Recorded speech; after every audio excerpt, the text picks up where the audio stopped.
முடிவெடுப்பது என்று வரும்போது ஆட்சி பல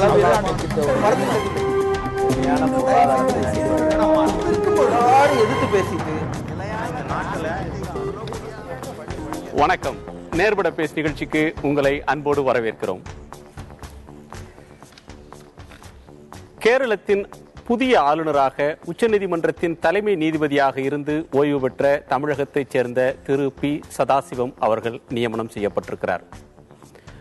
உச்சநீதிமன்றத்தின் முதல் தலைமை நீதிபதியாக பதவியேற்ற தமிழர் என்ற பெருமையை பெற்ற அவர் இப்போது அந்த பதவிக்கு செல்கிறார். இந்த நியமனம் சர்ச்சைக்குரியதாக ஆகியிருக்கிறது. காங்கிரஸ் காலத்தில் நியமிக்கப்பட்ட பல ஆளுநர்கள் ஒன்றன் பின் ஒருவராக பல்வேறு நிர்பந்தங்கள் அழுத்தங்களுக்கு பிறகு பதவி விலகியிருக்கக்கூடிய நிலையில் சதாசிவம் புதிய ஆளுநராக நியமனம் செய்யப்பட்டிருக்கிறார். இந்த நியமனத்தை இரண்டு பிரிவினர் எதிர்க்கிறார்கள். ஒன்று, அரசியல் ரீதியாக பாரதிய ஜனதா கட்சிக்கு எதிர்க்கட்சியாக இருக்கக்கூடிய காங்கிரஸ் கட்சியைச் சேர்ந்தவர்கள். இன்னொன்று, முன்னாள் நீதிபதிகள் நீதித்துறை தன்னுடைய தனித்தன்மையை சுதந்திரத்தை இழக்கக்கூடாது என்று கருதக்கூடியவர்கள். இந்திய அரசியல் வரலாற்றில் உச்சநீதிமன்றத்தின் தலைமை நீதிபதியாக இருந்த ஒருவர் ஒரு மாநிலத்தின் ஆளுநராக நியமிக்கப்படுவது இதுவே முதல் முறை. இதற்கு முன்னால் நீதிபதிகள் நியமிக்கப்பட்டிருக்கிறார்கள். தலைமை நீதிபதி ஒருவர் இந்த பதவிக்கு சென்றதில்லை. நீதித்துறையைச் சேர்ந்தவர்கள் சொல்லக்கூடிய மிக முக்கியமான விமர்சனம், இது நீதித்துறையினுடைய தனித்தன்மையை பாதிக்க செய்துவிடும். இந்தியாவில் 4 பெரிய பதவிகளில் ஒன்றாக இருக்கக்கூடியது குடியரசுத் தலைவர், துணைத் தலைவர், பிரதமர், அவருக்கு அடுத்தபடியாக 4வது இடத்தில் இருக்கக்கூடிய உச்சநீதிமன்றத்தின் தலைமை நீதிபதி குடியரசுத் தலைவருக்கே பதவி பிரமாணத்தை செய்து வைக்கக்கூடியவர். அவரை ஆளுநராக நியமித்திருப்பது அவர் வகித்த பதவிக்கு அழகல்ல, அந்த பதவியை அவர் ஏற்றுக்க கூடாது என்கிற வாதத்தை முன்வைக்கிறார்கள். ஆனால் ஓய்வு பெற்ற பலரை போல நான் ஆர்பிட்ரேஷன் என்று சொல்லக்கூடிய சட்ட ஆலோசனை வழங்கக்கூடிய அல்லது தனியாரிடம் ஆலோசனை வழங்கக்கூடிய பணி எதையும் நான் செய்யவில்லை. ஓய்வு பெற்று 4 மாதங்களாக என் மகனோடு விவசாயம் செய்து கொண்டிருந்தேன் சொந்த ஊரில். இந்த பதவியை ஏற்பதற்கு சட்டப்படியாக எந்த தடையும் இல்லை என்று திரு சதாசிவம் விளக்கம் அளித்திருக்கிறார். தன்னுடைய செயல் சரியே என்றும் அவர் வாதிட்டிருக்கிறார். அவருக்கு ஆதரவாக கருத்து கூறக்கூடிய வழக்கறிஞர்களும் உண்டு. இது உண்மையில் அவர் சொல்லக்கூடிய வாதம் ஏற்புடையதா, தகுதியான ஒருவருக்கு தரப்பட்டிருக்கக்கூடிய அங்கீகாரமா அல்லது தவறான நடைமுறையா என்பதை விவாதிக்கலாம். நம்மோடு இந்த அமர்வில் உயர்நீதிமன்றத்தினுடைய வழக்கறிஞர் திரு ராமலிங்கம், உயர்நீதிமன்றத்தின் ஓய்வு பெற்ற நீதிபதி திரு TN வள்ளிநாயகம், காங்கிரஸ் கட்சியின் செய்தி தொடர்பாளர் திரு அமெரிக்கை நாராயணன், பாரதிய ஜனதா கட்சியின் மாநில பொதுச் செயலாளர் வழக்கறிஞர் திருமதி வானதி சீனிவாசன் ஆகியோர். வணக்கம். நாம் விரிவாக விவாதிப்பதற்கு முன்னால் உங்களுடைய நால்வருடைய முதற்கட்ட கருத்தை சுருக்கமாக பதிவு செய்யுங்கள். சதாசிவம் அவர்களுடைய நியமனம் ஏற்புடையதா? உங்களுக்கு ஏற்புடையது இல்லை. அவர் வகித்த பதவி, இந்தியாவின் தலைமை நீதிபதியாக இருந்த பதவிக்கு கலங்கம் குந்தகம் ஏற்படுற ஒரு செயல் அது. அவரால் அந்த பதவிக்கு இருந்த மரியாதை கொஞ்சம் குறைஞ்சி போச்சு. சீஃப் ஜஸ்டிஸ் ஆஃப் இந்தியான்னு இருந்தவர் இங்க போயிட்டு உட்கார்ந்தானே எல்லா சீஃப் ஜஸ்டிஸும் இப்படிதான் இருக்குன்னு நினைக்கிற மாதிரி ஒரு சூழ்நிலை உருவாக்கிட்டாரு. ஏற்புடையது இல்லை. இது நீதித்துறையினுடைய சுதந்திரத்துக்கு ஒரு களங்கம் ஏற்பட்ட ஒரு செயல் இது நான் சொல்லுவேன். திரு வள்ளிநாயகம், உங்களுடைய முதற்கட்ட கருத்து. நிச்சயமாக இல்லை, ஏற்புடையதான். ஏனென்றால் உதாரணத்திற்கு சீஃப் ஜஸ்டிஸ் ஆஃப் இந்தியா வந்த KG பாலகிருஷ்ணன் இன்றைக்கு ஹியூமன் ரைட்ஸ் கமிஷன் தலைவராக இருக்கின்றார். அதுபோல பல நிலைகளில் பார்த்து கொண்டால் அந்த பதவியில் இருந்து தான் பெற்ற அந்த எக்ஸ்பீரியன்ஸ் அதனை ஒரு கவர்னர் என்ற முறையிலே நிச்சயமாக அவர் பண்ண முடியும் என்பது மட்டுமல்லாமல் இப்பொழுதெல்லாம் நீதித்துறையை சாடுவது என்பது ஒரு பழக்கமாகிவிட்டது. ஆகவே அவர் பதவியேற்று வருகிறேன் என்று சொல்வது வரவேற்காமல் அதனை ஒரு சர்ச்சைக்குள்ள பொருளாக மாற்றிய தப்பு என்பது எனது கருத்து. திரு நாராயணன், உங்கள் கருத்து என்ன? நீதித்துறை என்பது சாடப்பட வேண்டியதும் கூட, அது ஒன்றும் பெரிய அப்படியே முளைச்சிடல. அதனால இது ஒரு பழமைவாதிகளுடைய கருத்து, நீதித்துறை சாடப்படக்கூடாதுன்னு. அவர்களும் மனிதர்கள், தவறு செய்பவர்கள். நீங்கள் பேச நான் பேசல, தயவு செய்து குறுக்கிடாதீங்க, உங்களுக்கு நேரம் கிடைக்கும். நீதித்துறையில பேசுவதற்கு நல்லவர்கள் இருக்காங்க, நல்லவர்கள் இருக்காங்க. அதனால நல்லவர்கள் அல்லாததை தவறு செய்தது யாரானால் நெற்றிக்கண்ணை திறப்பினும் குற்றம் குற்றமே என்ற பரம்பரையில் வந்தவர்கள் நாங்கள். அதனால நீதித்துறை தவறு செய்தால் அவர்கள் மீதும் குற்றம் சுமத்தப்பட வேண்டும், அவர்களும் விமர்சனத்துக்கு உட்படுவர்களே என்பது என்னுடைய கருத்து ஒன்று. இவர் திரு சதாசிவம் அவர்கள் தமிழன் ஒருவர் சீஃப் ஜஸ்டிஸா இருந்தா நான் முதல்ல என்னுடைய முகநூல்ல போட்டு பெருமை அடைந்தேன். இன்று அவர் செய்வது அந்த பதவிக்கும் அவருக்கும் கவர்னராக ஏற்கக்கூடிய பதவிக்கும் உகந்ததல்ல என்பது என்னுடைய கருத்து. அதை பற்றி விளக்கமாக கூறுவேன். திருவானதி, நீங்க எப்படி பார்க்கிறீங்க? உங்க கட்சி தான் நியமனம் செய்திருக்கிறது. எங்க கட்சி தான் நியமனம் செய்திருக்கு. இந்த புதிதான ஏற்பட்டிருக்கக்கூடிய திரு மோடி அவர்களுடைய மத்திய அரசாங்கத்தில் தமிழகத்திற்கு கிடைத்திருக்கக்கூடிய ஒரு பெருமையாகவே நாங்கள் இதை கருதுகிறோம். அவருக்கு எங்களுடைய மனமார்ந்த வாழ்த்துக்களை முதல்ல தெரிவிச்சுக்கிறோம். சட்டத்திற்கு புறம்பான வகையில் அல்லது அரசியலமைப்பு சட்டத்திற்கு எதிராக அப்படிங்கிற எந்த விதமான விஷயங்களும் இதுல கிடையாது. அதனால ஏதோ கவர்னரை தலைமை நீதிபதியாக இருந்து நியமிச்சிருந்தால எல்லா விதமான மரபுகளையும் அல்லது சட்டத்தையே எங்க மீறிட்டாங்களோ அப்படிங்கிற மாதிரியான இல்ல. நான் இந்த முன்னுதாரணத்தை பத்தி பேசுறீங்கன்னு சொன்னா இதற்கெல்லாம் எடுத்துக்காட்டுகள் நிறையவே உண்டு. நீங்க நேரடியாக தலைமை நீதிபதி அவர்கள் ராஜ்யசபா உறுப்பினராக இருக்கிறார் திரு ரங்கநாத் மிஸ்ரா அவர்கள். அதே போல திரு மொரார்ஜி தேசாய் அவர்களுடைய அரசாங்கத்தில் சபாநாயகராக, தலைமை நீதிபதி இல்ல பட் நீதிபதி, இந்த மாதிரி ஓய்வு பெற்ற நீதிபதிகள்.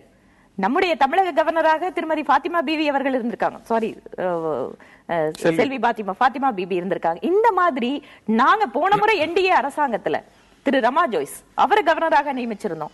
அதனால நீதிபதிகள் அப்படின்னு சொன்னா இது ஏதோ இந்த பதவிகள் எல்லாம் இவங்களை போடவே கூடாது அப்படிங்கிறது கிடையாது. நிச்சயமாக இது அரசியலமைப்பு சட்டத்திற்கு உட்பட்ட வகையில் அவர் ஒப்புக்கொண்ட பின்னால் இது ஏற்பட்டிருக்கக்கூடிய நியமனம். இதை அரசியலாக்குவது என்பது ஏதாவது ஒரு விமர்சனம் சொல்ல வேண்டும் என்பதற்காக அரசியலாக்குகிறார்கள். சரி, திரு ராமலிங்கம், தமிழர்கள் பெருமைப்பட வேண்டிய விஷயம்னு திருமதி வானதி சொல்றாங்க, நீங்க அதுல இருந்து முரண்படுறீங்க.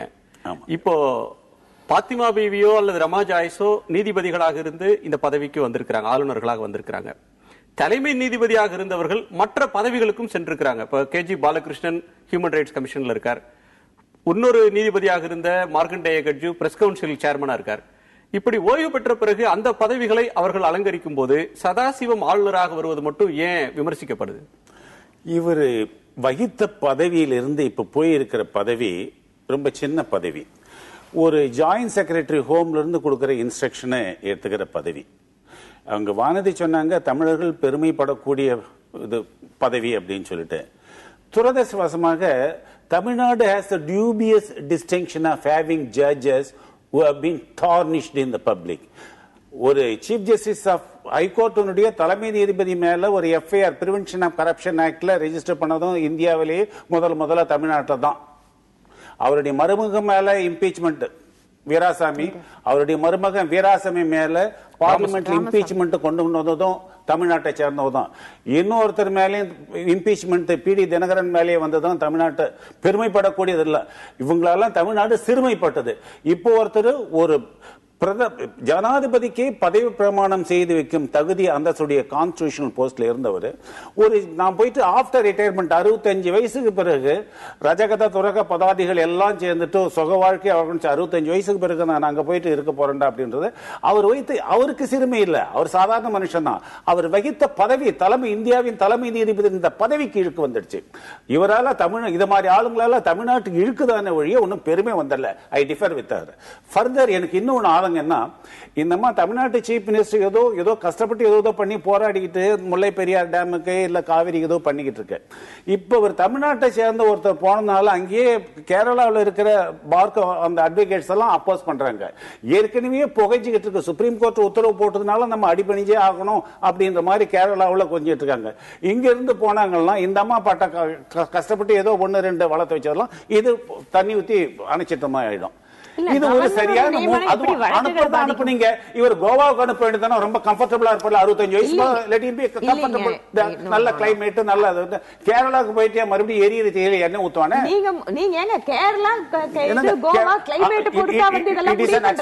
தயவு செய்து அதை ஒத்துங்க. முல்லை பெரியார் அணையிலையும் நமக்கு காவிரி பிரச்சனையிலையும் கர்நாடகா கூட கேரளா கூட நமக்கு ஒரு நம்மளுடைய உறவு சுமூகமா இல்ல, ஏதோ புகைஞ்சுக்கிட்டு அன்னீசியா இருக்கணும். சரி, நெருடலான ஒரு உறவுல போயிட்டு இவர் தான் கிடைச்சாரா, கோவாவுக்கு அனுப்புங்களாங்க. அதாவது குவிட் ப்ரோக்கோ உங்களுக்கு அவர் பண்ண வசதிக்கு, சதாசிவம் பண்ண ஹெல்ப்புக்கு நீங்க நன்றி கடன் பட்டிருக்கீங்க. அந்த நன்றி கடனுக்காக நீங்க வேற ஹிமாச்சல் பிரதேஷ் அனுப்புங்க, ஒரு குழுகுலு பிரதேசத்துக்கு அனுப்புங்க, கோவாவில் போயிட்டு கம்ஃபர்டபுளா இருக்கலாம். அவரோட செகண்ட் பண்றேன். அவர் வந்து இன்னும் அரசியல்வாதி இல்ல, ஆனா பொதுமக்கள் எப்படி பார்க்கிறார் அவருடைய பார்வையில் தெரியுது. அது மட்டும் இல்லைங்க, அவர் பொதுமக்கள் பார்வையில் பேசுறாரு. நான் ஒரு அரசியல்வாதி, எனக்கு என்று ஒரு அரசியல் பார்வை இருக்குது. அவருடைய பார்வை பொதுமக்களுடைய பார்வை. அவர் என்ன சொன்னாரு, இதுல ஒரு அரசியல் நோக்கம் இருக்குன்னாரு. அது உண்மைதானே. இந்த இவர் ஷா இவங்களோட பிஜேபி தலைவராக இருக்காரு, அந்த கேஸ்ல விடுவித்ததுக்கு கைமாறா, இல்லை எலெக்ஷன் நேரத்தில் சதாசிவம் அவர்கள் பண்ணார்களே நமது முதலமைச்சருக்கு, அதற்கு கைமாறா, இல்ல அவருக்கு வந்து மரபு தெரிந்தவரா? நான் இன்னொரு கேள்வி கேட்கிறேன். எலெக்ஷன் நேரத்தில் ஒரு சீஃப் ஜஸ்டிஸ் வந்து கோயம்புத்தூர்ல வந்து பேசுறாரு, எலெக்ஷனை மாற்றக்கூடிய விதத்துல தீர்ப்பு வழங்குவேன்னு. இது வரைக்கும் முதல் எந்த ஒரு சீஃப் ஜஸ்டிஸ் பத்தி ஒரு ரிட்டன் கம்ப்ளைண்ட் இன்னொரு எலெக்ஷன் கமிஷனருக்கு நான் எழுதினேன். நல்லா தெளிவா புரிஞ்சுங்க. ஒரு சீஃப் ஜஸ்டிஸ் அந்த 7 பேர் விடுதலை தொடர்பான வழக்குல அவர் ஒன்றும் சாதகமான தீர்ப்பை தரவில்லை. லார்ஜர் பெஞ்சுக்கு அதை பரிந்துரை அவருடைய இதை பத்தி நான் பேசல. வானதியோட பதில கேட்கிறேன் ஒரு நிமிஷம். இதற்கு உங்களுடைய பதில் முறையில அவரோட இன்டெகிரிட்டி பத்தி காங்கிரஸினுடைய திரு மனிஷ் திவாரி அவர்களே சொல்லியிருக்காங்க. அது அவருடைய தனிப்பட்ட கருத்து அப்படின்னு காங்கிரஸ் கட்சி சொல்லி இருக்கிறது. ஆனா கூட அவருடைய இன்டெகிரிட்டி பொறுத்த வரைக்கும் எங்களுக்கு எந்த விதமான சந்தேகம் இல்லைன்னு சொல்லிட்டு நீங்க வந்து ஒரு அதாவது ஒரு எதிர்கட்சியை சார்ந்த நபர்களே சொல்லக்கூடிய அளவுக்கு நீங்க வந்து ஒரு நீதிமன்றத்தில் நீதிபதி அவர்களோட முன்னாடி எத்தனையோ வழக்குகள் விசாரணைக்கு வரலாம். அரசாங்கம் தொடர்புடைய வழக்குகள், தனிப்பட்ட நபர்கள் தொடர்புடைய வழக்குகள் எவ்வளவோ வந்தா கூட நீங்க இந்த குறிப்பிட்ட தீர்ப்பு அது எந்த பக்கம் வந்தாலும், ஒருவேளை அரசாங்கத்திற்கு எதிராக தீர்ப்பு வந்தால், நம்ம முன்னாடி பார்த்திருக்கோம் திருமதி இந்திரா காந்தி அவர்களுக்கு எதிரான தீர்ப்பு கொடுத்தாங்கன்னு சொல்லிட்டு ப்ரமோஷனை தடுத்து நிறுத்தினது, வழக்கமா கிடைக்கக்கூடிய ப்ரமோஷனை நீதிபதிக்கு வந்து கொடுக்காம விட்டது, இதெல்லாம் இருக்கு. அதே மாதிரி வழக்கமா ஒரு நீதிபதி அவருடைய தீர்ப்பின் காரணமாக அதற்கு பின்னால் சலுகைகளை அனுபவிக்கிறார் அப்படின்னு பாத்துட்டீங்கன்னு சொன்னா எல்லா தீர்ப்பிற்கும் நாம் ஏதாவது ஒரு கற்பிதம் கொண்டு வர முடியும். உயர்நீதிமன்ற நீதிபதிகள் இங்க இருக்கிறவங்க கேள்விகளை கேட்கணும். ஒன்று, உங்கள் கட்சியில இருக்கக்கூடிய நிதின் கட்கரி உங்க கட்சியினுடைய தலைவராக இருந்தவர், ஒரு ஓய்வு பெற்ற பிறகு ஒருவருக்கு உடனே பதவி தரக்கூடாது, ஆட்சியில் இருக்கக்கூடியவங்களுக்கு ஓய்வு பதவியில் இருக்கும்போது சலுகை காட்டுவார்கள், அதனால குறைந்தபட்சம் 2 வருடமேனும் அவர்களுக்கு ஒரு கூலிங் பீரியட் இருக்கணும்ன்றாங்க. இதுல 4 மாதம் கூட ஆகல, ஆனா உங்க கட்சி மாறுது. இன்னொன்று, வந்த உடனே காங்கிரஸ் காலத்தில் நியமிக்கப்பட்ட எல்லா கவர்னர்களையும், அரசியல்வாதியாக இருந்தாலும் சரி அரசியல்வாதியாக இல்லாத நபர்களையும் கூட வலுக்கட்டாயப்படுத்தி ராஜினாமா செய்ய வைக்கிறீங்க. வேண்டாதவர்களை அனுப்பிவிட்டு வேண்டியவர்களை அமர்த்துகிறார்கள் அப்படின்றத பார்க்கிறோம். 10 கவர்னர்கள் 11 கவர்னர்களை நியமிச்சிருக்கீங்க. 10 பேர் உங்க கட்சிக்காரங்க, ஒரே ஒருவர் அரசியல் அல்லாதவர், இவர் ஒருவர். அப்போ திரு சதாசிவம் உங்களுக்கு வேண்டியவரா? நான் இதுல வந்துட்டு ஒரு பொலிட்டிக்கல் அப்பாயின்மெண்ட் அப்படிங்கும் போது வழக்கமா ஒரு இதற்கு சென்னையில வந்து நம்முடைய மத்திய அமைச்சர் திரு வெங்கையா நாயுடு அவர்கள் வந்திருந்த போது அழக ஒரு வார்த்தை சொன்னார். எந்த ஒரு அரசாங்கம் மக்களுடைய ஆதரவை பெற்று ஆட்சி அமைக்கிறதோ அவர்களுக்கு அரசியல் ரீதியாக நபர்களை அந்த பொறுப்புகளை நியமிக்கக்கூடிய அதிகாரம் உண்டு. 2வது, எந்த அரசாங்கம் மக்களுடைய ஆதரவை இழக்கிறதோ அவர்களால் ஏற்படுத்தப்பட்ட நியமனங்கள் போக வேண்டும் என்பதுதான முறையா இருக்க முடியும். அது வாரிய தலைவர் பதவிக்கு மத்திய மாநில உறவுகளை வலியுறுத்திய சர்க்காரியா கமிஷன் சொன்னது 5 ஆண்டு காலம் நிரந்தரமாக அந்த பதவி தரணும்னு. உங்க கட்சியை, பாரதிய ஜனதா கட்சியே, கவர்னர்களுக்கு பிக்ஸ்டு டென்யூர் இருக்கணும், குறைந்தபட்சம் அவர்கள் இருக்கக்கூடிய பதவி காலம் என்பது உறுதி செய்யப்பட வேண்டும் அப்படின்னு சொல்லியிருக்காங்க. இந்த விஷயத்தெல்லாம் முன்னாடி வந்து யுபிஏ வந்து அரசாங்கம் நடைமுறைப்படுத்தியதா சொல்லுங்க? இந்த தீர்ப்புகளை பத்தி எல்லாம் அவங்க யோசிச்சாங்களா? வந்த உடனே வந்து எல்லா கவர்னர்களையும் செக் பண்ணி அனுப்பிச்சாங்களா இல்லையா? அப்ப இன்னைக்கு வந்து இவங்க வந்து இதை பத்தி பேசுறதுக்கு என்ன இருக்கு? அதே மாதிரி 2வது விஷயம் சொன்னீங்க, கூலிங் பீரியட் அப்படிங்கிறது. நான் ஒத்துக்கிறேன், இதை வந்து மிகப்பெரிய ஒரு அளவுல விவாதம் செய்து இதை வந்து நிச்சயமாக நாம வந்து தீர்மானிக்க வேண்டிய இடத்துல இருக்கோம். ஆனா இன்னைக்கு சட்டத்துக்கு உட்பட்டு அதுல எந்த விதமான தடையும் கிடையாது. இது நம்ம வரவேண்டிய சீர்திருத்தங்களை பத்தி நிறைய பேசிட்டு இருக்கோம். அதெல்லாம் நடைமுறைக்கு வரும் வரை அப்ப வந்து தடை நீங்க இல்லை அப்படின்னு சொல்லிட்டீங்க. சொன்னாலும் கூட கடந்த காலங்களில் இதற்கு முன்னால் இருந்த அரசுகள் யாரும் இந்த ஒரு முன்மாதிரியை பின்பற்றல. அப்போது ஓய்வு பெற்ற நீதிபதிகள் இருந்தாங்க, தலைமை நீதிபதிகள் இருந்தாங்க. ஏதோ அவங்க நியமிக்காததற்கும் ஏதேனும் ஒரு முக்கியமான காரணம் இருந்திருக்க வேண்டும் இல்லையா? நிச்சயமாக நீதிபதிகளாக இல்லாமல் இருந்தாலும் கூட நேரடி அரசியலில் இருந்தவர்கள். நீங்க வந்து திரு எஸ் எம் கிருஷ்ணா கவர்னராக இருந்து அதற்கு பின்னால நேரடி அரசியல் இருந்து அமைச்சரா வரக்கூடிய அளவுக்கு இருந்த சிச்சுவேஷன் எல்லாம் யோசிச்சு பாருங்க. இப்ப ராம்நாயக், கல்யாண் சிங் இவங்க எல்லாம் நேரடி அரசியல் அதுதான் சொல்றேன். இருந்துட்டு அதுக்கப்புறம் தீவிர அரசியலுக்கு வந்து அவங்க காங்கிரஸ் என்ன தவறை செய்ததோ எஸ் எம் கிருஷ்ணா இருந்தார் கவர்னர் ஆனார், மறுபடியும் அவரை பண்ணீங்க. அவங்க செஞ்ச அதே தவறு தானே நீங்களும் செய்றீங்க. தவறு அப்படின்னு சொல்லி பார்க்க ஆரம்பிச்சீங்கன்னா ஒட்டுமொத்தமா எல்லாத்தையும் சிஸ்டத்தையும் நீங்க வந்து மாத்த வேண்டி இருக்கும். அப்ப வந்து நீங்க அவங்க செஞ்சா மட்டும் தவறு, நீங்க வந்து செஞ்சா அது வந்து ரைட் அப்படிங்கிறது வராது. அதை பண்ணும் இதை பண்ணும், மணல கயிறா திருப்பம், வானத்தை வில்லா வளைப்புன்னு சொல்லிட்டு வந்தாங்க. ஒண்ணு இதே இப்ப இருக்கிற Arun Jaitley minister of finance, ministry in charge of other thing, அவரு மாநிலங்களவையில் எதிர்கட்சி தலைவராக இருக்கும்போது அவர் சொன்னாரு, எங்களுடைய கட்சியினுடைய கொள்கை நிலைப்பாடு இதுதான், சுப்ரீம் கோர்ட்ல இருந்து ரிட்டையர் ஆகிற ஜட்ஜுங்களுக்கு யாருக்கும் எந்த பதவியும் கொடுக்க கூடாது அப்படின்னு சொன்னாரு. அவருடைய கட்சியினுடைய நிலைப்பாடு, பாரதிய ஜனதா கட்சியினுடைய நிலைப்பாடு. Please ma'am, please ma'am, please ma'am. அவர் லீடர் ஆஃப் தி அப்போசிஷன் ராஜ்யசபாவில் இருக்கும்போது leader of the opposition, that is the stand of the party. ஆனா இங்க வந்துட்டது பிறகு, ஆட்சிக்கு வந்துட்டது பிறகு ஒரு உபன்யாசி சொன்னா, ஊருக்கு தாண்டி உபதேசம் உனக்கு எனக்கும் இல்லடியா நானா, அத மாதிரி அப்ப இருக்கும்போது பேசிடுறாங்க. ஆனா வந்துட்டதுக்கு பிறகு இவங்க என்ன பண்றாங்க, இவங்க ஏதோ அவரு சதாசிவம் சகாயம் பண்ணாரு, அவருக்கு ஒரு நம்ம சகாயம் பண்ணணும்னு சொல்லிட்டு சதாசிவத்துக்கு செய்யப்பட்ட சகாயம். இது என்ன காரணம், என்ன சதாசிவம் இவருக்கு என்ன பண்ணாங்க, இவங்களுக்கு இவர் என்ன பண்றாங்கன்றது தெரிஞ்சுக்கிறதுக்கு மக்களுக்கு ரைட் இருக்குது. அதை கேட்கறாங்க, சொல்லுங்க. தாராளமா சொல்றோம். இதுல எந்த விதமான சகாயம் எல்லாரும் பேசுறீங்க. இல்ல, நான் உங்கள்ட்ட கேள்வியா கேட்டுறேன். ஜெட்லி மேற்கோள் அவருன்னு சொன்னார். ஜெட்லி வந்து இன்னொரு கருத்துன்னு சொல்லியிருக்காரு. அருண் ஜெட்லி ஓய்வு பெறும் நாளில் ஓய்வு பெற்று வீட்டுக்கு போகணும்னு எந்த நீதிபதியும் நியமிக்க நினைக்கிறது இல்ல. நான் சட்ட மந்திரியாக இருக்கும்போது ஓய்வு பெறும் நீதிபதிகளை சந்திப்பதற்கே அஞ்சுவேன், ஏனென்றால் அவர்கள் தங்களுடைய பயோடேட்டாவை எடுத்துக்கொண்டு வருவார்கள் அப்படின்ற ஒரு கருத்தை சொன்னார். ஓய்வு பெற்ற பிறகு பதவி கட்டாயம் வேணும்னு நீதிபதிகள் நியமிக்கிறாங்க. இன்னொரு கருத்தையும் அவர் சொன்னார், pre retirement judgements are influenced by post retirement jobs. நாளை இந்த பதவி கிடைக்கும் அப்படின்ற ஒரு ஆசை தூண்டில் இருந்தால் ஆட்சியில் இருக்கும்போது பதவியில் இருக்கும்போது தீர்ப்பை மாற்றி எழுதுவார்கள், அதற்கான அழுத்தம் இருக்கிறது அப்படின்னு ஜெட்லி சொல்றாரு. நீங்க என்ன சொல்றீங்க? அமித்ஷாவுடைய ஜட்ஜ்மென்ட் கொடுத்திருக்காரு. அதுக்கு மாதிரி இன்னும் நிறைய ஜட்ஜ்மென்ட் எல்லாம் இருக்கு சார். முக்கியமான அருண் ஜேட்லியை பற்றி அவருடைய அதாவது வழக்கறிஞர் தொழில் எப்படி இருந்தார், அவர் என்ன கருத்து தெரிவித்தார் என்பது எனக்கு நேரடியாக தெரியும். ஏனென்று கேட்டால் 62 65 வயதை மாற்ற வேண்டும், அதாவது உயர்நீதிமன்ற நீதிபதிகளுடைய வயதை ஏற்ற வேண்டும் என்ற கருத்து தெரிவிக்கப்பட்டது அவரிடம். அவர் பெங்களூரில் லா ஸ்கூலில் வந்து பேசும்போது நான் நேரடியாக கேட்டேன். அவர் சொன்னார் மாற்றக்கூடாது அப்படின்னு அவருடைய கருத்து தனிப்பட்ட முறையில். ஏனென்றால் அவருக்கு நீதிபதிகள் மீது எப்பொழுதுமே ஒரு குறை உண்டு. இன்றைக்கல்ல, அவர் வழக்கறிஞர் பணியாற்ற பொழுது கூட அதனுடைய வெளிப்பாடு தான் அவர் இந்த கருத்து தெரிவித்திருக்கார். ஆனால் நீங்கள் ஒன்று மறந்துருக்கீங்க, பிஜேபி பீரியடில் முதல்ல வாஜ்பாய் வாஸ் பிரைம் மினிஸ்டர், அவங்க என்ன சொன்னாங்கன்னா, வாஜ்பாய் ஆட்சி காலத்தில் தான் சட்ட மந்திரியா இருந்தார். ஒரு நிமிஷம், அவர் வாஜ்பாய் என்ன ப்ரப்போஸ் பண்ணாங்கன்னா, எந்த நீதிபதியும் இப்போ அதாவது ஓய்வு பெற்ற பின்பு அந்த பதவி போறாங்க அப்படிங்கிற நிலைமை ஏற்படுறதுக்கு முன்னால நீதிபதிகள் ஓய்வு பெறும் வயதை 65 70 மாற்றி விடணும். On condition that after retirement no post to be given to a judge, any judge அப்படின்னு ஒரு தியரி கொண்டு வந்தாங்க. அதை நடைபெறுத்த முடியல. ஒன்று. இரண்டாவது வந்து அது எந்த ஆட்சியாக இருந்தாலும் சரி, பிஜேபி இருந்தாலும் சரி தான், காங்கிரஸ் இருந்தாலும் சரி தான், ஓய்வு பெற்றவர்களுக்கு அதாவது பதவி கொடுக்கிறது என்பது இயற்கையாக போச்சு. Any take in any high court, any supreme court. இப்போ ஃபார் எக்ஸாம்பிள் நீங்கள் சொன்னீங்க கட்ஜு, சுதந்திரகுமார் அண்ட் கங்குலி எல்லாருமே ஓய்வு பெற்ற, இப்போ சந்தோஷ் ஹெக்டே, அதாவது உச்சநீதிமன்றத்தில் ஓய்வு பெற்ற பின்பு பதவிக்கு வர்றாங்க. ஒன்று. இரண்டாவது, இந்த பதவி பிரமாணம் அப்படின்னு டெக்னிக்கலாக சொல்கிறாங்களே, அம்மா சொன்ன மாதிரி இங்கே நம்ம பிபி பாத்திமா பி பாசிட்டிவ்க்கு யார் பரிமாணம் பண்ணாங்க? Chief justice of Madras. அந்த அம்மா உச்சநீதிமன்றத்தில் யார் கொடுத்தாங்க?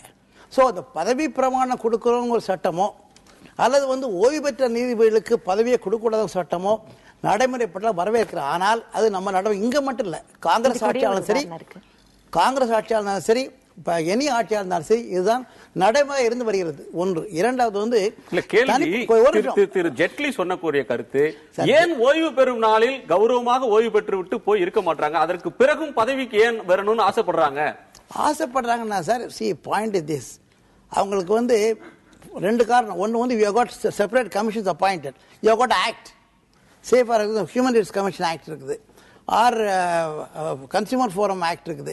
எல்லா ஆக்ட்லையும் ஃப்ரேம் பண்ணும்போது he shall be the chief justice of a particular high court, he shall be the supreme court judge னு போட்டுருக்காங்க. அப்ப சட்டத்தை மாத்துங்க. நீங்க ஒரு நிமிஷம் மேடம், ஒரு நிமிஷம். நம்ம தமிழ்நாட்டில் ஹியூமன் ரைட்ஸ் கமிஷனுக்கு வந்து சேர்மன் போடல. ஏன் போடலைன்னா தமிழ்நாட்டில் சீஃப் ஜஸ்டிஸா இருக்கிறவங்க இல்ல. ஆக்சுவலா என்ன பண்ணாங்க, கேரளத்துல ஒருத்தர் கொண்டு வந்தாங்க, அது போட முடியல. அது என்னமோ காரணம் தெரியல. என்எச்ஆர்சி தலைவராக இருக்கிறத யாரும் ஆட்சேபிக்கல. என்எச்ஆர்சி நேஷனல் ஹியூமன் ரைட்ஸ் கமிஷனுடைய தலைவராக இருக்கிறதுக்கு அடிப்படை தகுதியே ஒரு உச்சநீதிமன்றத்தினுடைய அதுபோல கவர்னர் ஏன் கவர்னருக்கு யார் வேண்டுமானாலும் இருக்கலாமே.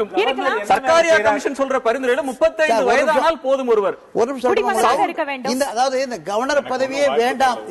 யாரோ ஒருத்தர் பேசுங்க, அப்புறம் நீங்க பேசுங்க. கோர்ட்ல பேசுற மாதிரி you can talk, then you can give it. அதாவது ஒரு காலத்துல வந்து இந்த கவர்னர் போஸ்டே வேண்டாம் அப்படின்னு ஒரு நிலை இருந்தது. கவர்னர் என்ன பண்றாரு அப்படின்னு கேள்வி வந்தது. இப்ப கவர்னர் என்று ஒரு நியமனம் பண்ண பின்பு அந்த பதவிக்கு ஏற்றபடி ஒருவரை இருக்கிற மாதிரி ராமன் சுப்புன்னு அப்பாயின் பண்ண முடியாது. அவருக்குன்னு ஒரு நிலை இருக்கிறது, அந்த நிலை போடணும். ஒரு நம்ம பாரம்பரியம்.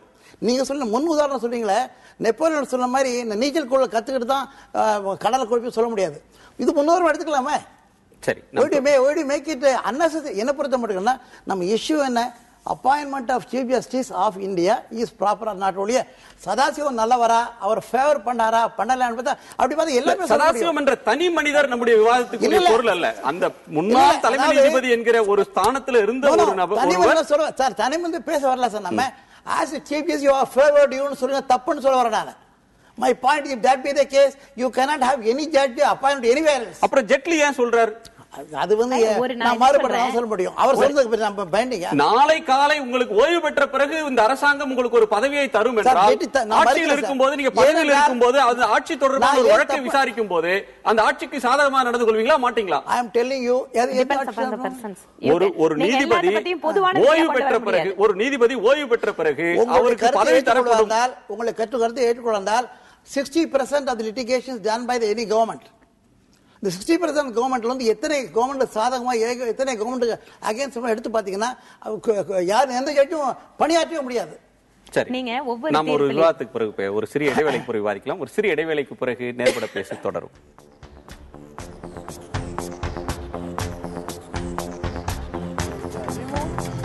சூழலை உருவாக்குவதற்காக விவாதம் முடிவெடுப்பது என்று வரும்போது ஆட்சி பல